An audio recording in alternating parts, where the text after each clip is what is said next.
Bonjour frères, bonjour sœurs qui me suivez. Je suis le frère Merveille Nkouma. Bienvenue sur ma chaîne YouTube sur laquelle nous partageons la parole de Dieu. Le thème de notre étude est intitulé « Les sensations de la chair ». Et notre étude est basée dans le livre de Matthieu, chapitre 8, le verset 23 jusqu'au verset 27. Nous lisons au nom du Seigneur.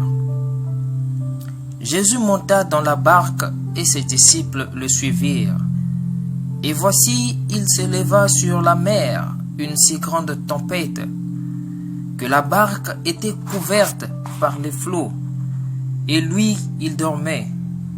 Les disciples s'étant approchés, le réveillèrent et dirent : « Seigneur, sauve-nous, nous périssons. » Il leur dit : « Pourquoi avez-vous peur, gens de peu de foi ?» Alors il se leva, menaça le vent et la mer, et il y eut un grand calme. Ces hommes furent saisis d'étonnement. « Quel est celui-ci, disait-il, à qui obéissent même les vents et la mer ?» Le verset que nous venons de lire nous rappelle l'histoire de Jésus traversant la mer pour se rendre à Guédara. Et arrivé au milieu de la mer, le vent menaçait et une violente tempête menaçait la barque jusqu'au point de vouloir couler. Et Jésus était en train de dormir. C'est alors ses disciples, pris de peur, sont allés vers Jésus, leur dire : « Maître, Maître, voici nous sommes en train de périr, sauve-nous. » C'est une histoire qui nous a été racontée quand nous fûmes petits. Et aujourd'hui, cette histoire va de pair avec notre thème que nous avons intitulé « Les sensations de la chair ». Les sensations de la chair, c'est quoi? Mais une sensation, d'abord, c'est un effet psychologique qui modifie notre conscience. C'est une chose que nous ressentons mentalement et qui bouleverse notre conscience, de façon que nous n'ayons plus la paix dans notre cœur. Ainsi, cela se manifeste par la chair. La Bible nous parle des fruits de l'esprit dans Galates 5:16. Mais ici, dans ce thème intitulé « Les sensations de la chair », nous voulons vous parler des fruits de la chair. Je veux dire que les choses qui produisent la chair, qui ne sont autres que, ces sensations ne sont autres que les émotions, les sentiments, la crainte, le doute, qui nous embrassent lorsque nous sommes face à un obstacle. Il peut arriver que nous-mêmes, nous n'avions pas voulu peut-être tomber dans ce genre de choses. Mais la chair à elle-même, étant en face de la situation, elle perd le contrôle. Et à cela, elle produit des sentiments dans notre cœur. Et nous sommes troublés. Ces choses dans notre vie qui se produisent, que la chair produit, créent beaucoup de choses qui en relation avec notre corps et notre esprit nous troublent.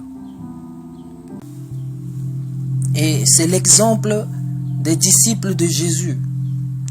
Étant dans la barque, ils ont vu le vent menacer. Et la chair étant tellement disposée, connectée, a créé de la peur en eux.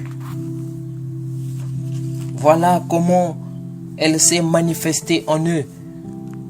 Et cette peur leur a poussé d'aller dire à Jésus, Jésus, sauve-nous parce que nous sommes en train de mourir. Alors, ces mêmes choses produites par la chair, nous aussi nous mettent les bâtons dans les roues. Ce sont les mêmes choses. Je parle de la peur, les émotions, les sentiments, la crainte, le doute. Nous aussi, lorsque nous sommes face à des situations où nous voyons que notre perception charnelle ne peut pas résoudre, et alors le doute s'installe en nous, la crainte s'installe dans notre cœur, la peur s'installe et les émotions nous animent à faire n'importe quoi.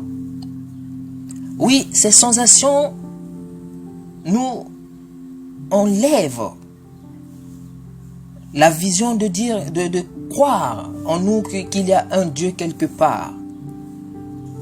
En un mot, je dirais que les sensations de la chair produisent de l'impact sur notre foi. Parce que lorsque nous sommes face à ces situations, au lieu de tenir bon, nous voyons que ce qui vient devant nous, nous oublions que nous devions avoir une foi, nous devons avoir une foi infaillible. C'est pourquoi aujourd'hui, beaucoup de chrétiens parmi nous, nous manquons la foi, parce que nous nous laissons manipuler par les sensations de la chair.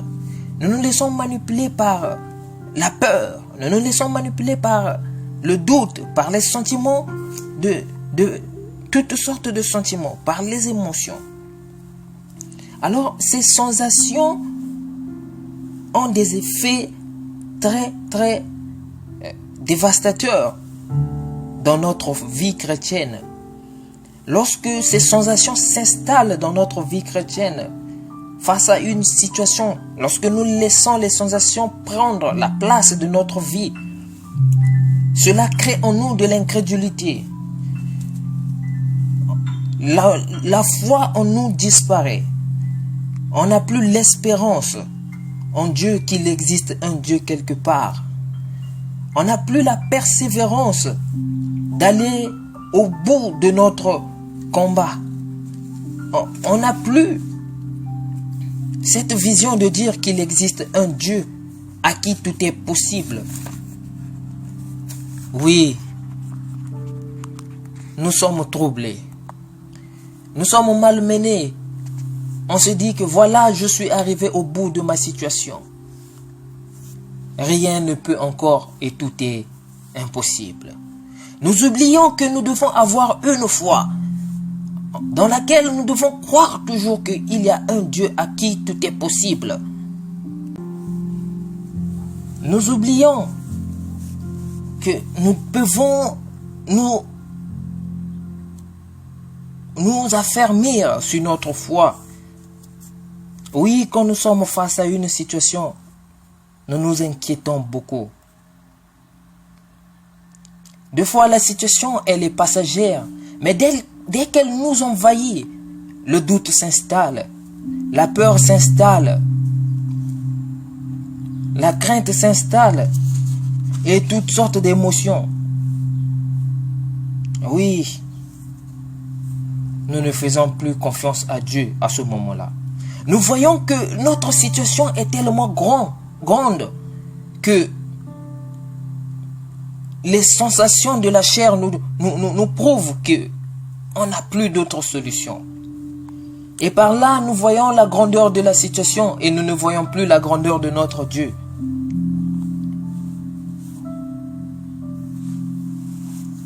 On néglige la grandeur inestimable de notre Dieu en ce temps-là.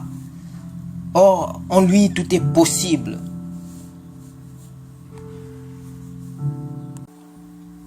Et par moments, les problèmes peuvent nous envahir à tel point que nous n'avions plus la force de prier. On se laisse dire que voilà, j'ai un problème.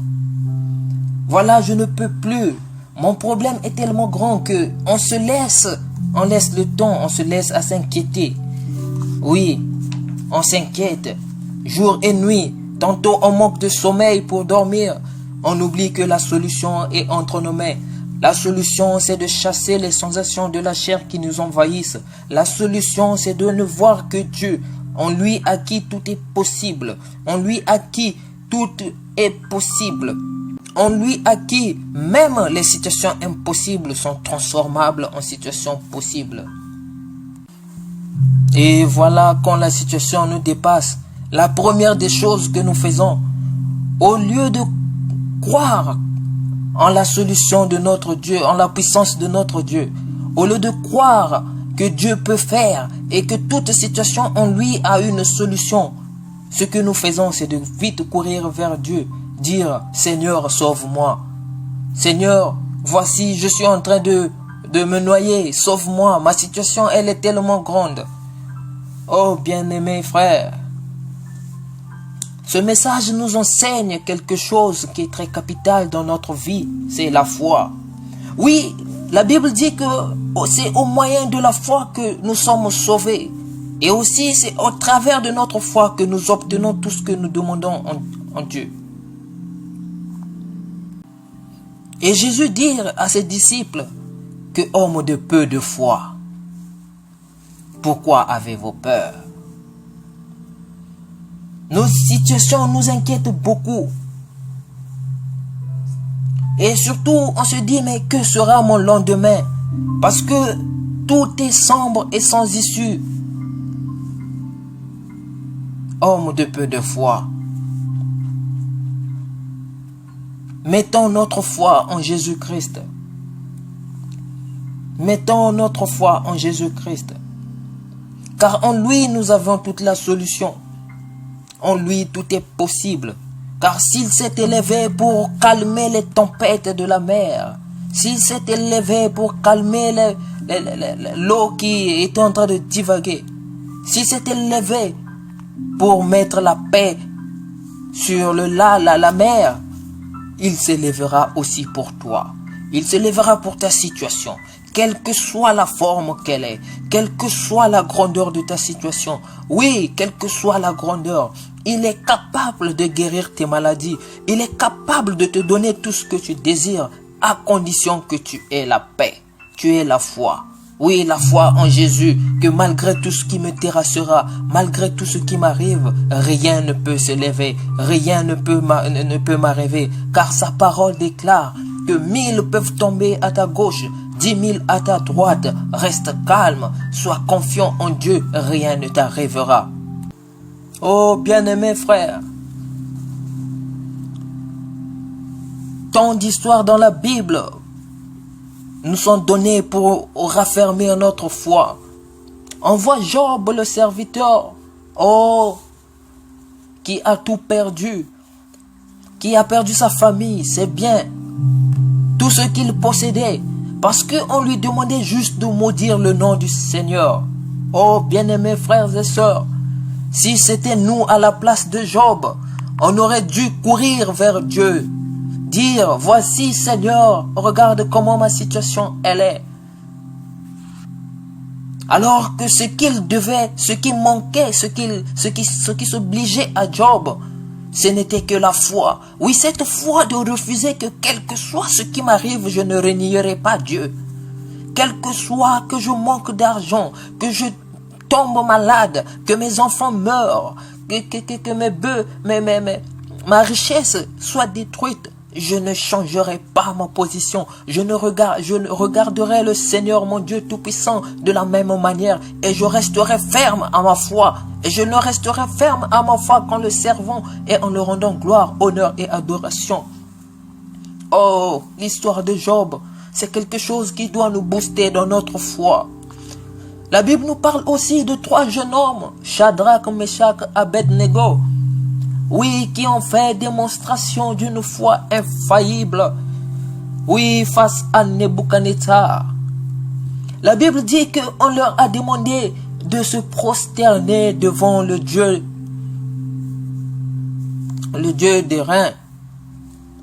Mais ayant cette foi, ils ont dit que nous ne nous prosternerons pas devant ce Dieu-là.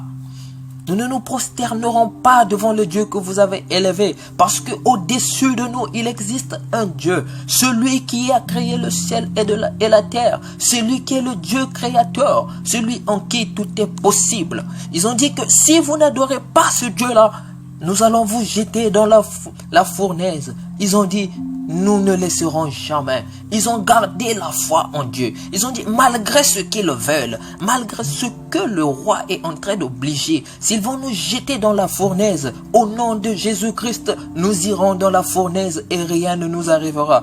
On les a pris, on les a jetés dans la fournaise. Et voilà, dans la fournaise, oh Dieu Tout-Puissant, mon Père, un homme est apparu. Oui, cet homme est apparu pour venir les sauver. Cet homme n'est autre que Jésus-Christ. Cet homme n'est autre que Jésus-Christ qui est venu les faire sortir dans cette fournaise. Oui, dans le feu ardent, le feu qui brûlait, ils sont sortis sains et saufs. Oh, bien-aimés frères, tout cela est le fruit de leur foi, le fruit de leur attachement. Malgré qu'on leur disait que on va vous jeter dans le feu, ils n'ont pas laissé la place aux sensations de la chair. Ils n'ont pas laissé la place au doute. Ils n'ont pas laissé la place à la peur. Ils n'ont pas laissé la place à la crainte, à toutes sortes de sensations qui leur venaient, à toutes sortes de pensées qui venaient dans leur cœur. Ils n'ont pas laissé. Ils ont gardé leur foi en Dieu. Ils ont gardé leur foi. Ils ont gardé leur affermissement, leur attachement en Dieu. Parce qu'ils croyaient que rien n'était impossible à Dieu. Oh, bien-aimé frère, quelle est la situation qui te tourmente en ce moment? Quelle est la situation qui te tourmente en ce moment?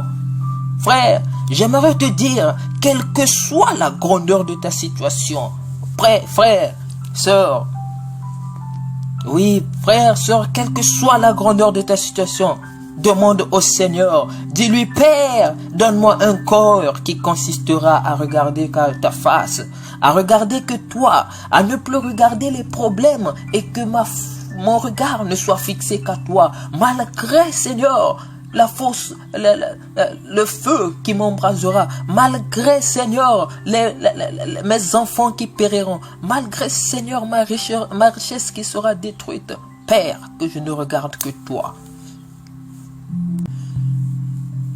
Tu dois prier. Tu dois garder ferme assurance en Dieu. Parce que ces manifestations, les soucis, la tristesse, quand elle t'envahit, la parole de Dieu n'a plus de puissance dans ta vie. Parce que là où il y a la peur, là où il y a la puissance, s'installe déjà l'adoration de Satan. Le diable dit que voilà, je l'ai déjà gagné par la peur. Je l'ai déjà gagné par la crainte, par les soucis, par la tristesse. C'est pourquoi, frère, que ces sensations qui font obstacle à notre foi, parce que c'est au travers de la foi que nous obtenons toutes choses, que nous demandons au Seigneur. Et si nous avons la peur, nous avons la crainte, nous avons la tristesse, nous avons des soucis, nous ne pouvons pas obtenir ce que nous avons. C'est pourquoi je prie en ce lieu, en ce temps, que Dieu puisse tout te donner, toi qui écoutes ce message, une foi infaillible, de dominer toutes les sensations de ta chair, de dominer toutes les sensations qui te menacent lorsque tu es face à une situation, et que par là que naissent l'espérance et la persévérance en Jésus-Christ, afin que tu sois toujours victorieux en tout. Sois fidèle à Dieu, crois toujours en Dieu, regarde que Dieu, garde ta foi en Dieu, et tout ce que tu demanderas et que tu vivras sera toujours de la victoire. Ne te laisse plus terrasser comme les disciples, afin que Jésus dise que tu es un homme de peu de foi. Mais sois comme Daniel dans la fosse au lion, sois comme Shadrach, Abed-Nego, et sois comme Job. Garde ta foi en Jésus-Christ, et tu verras la main de l'Éternel te sauver. Soyez richement bénis, et merci de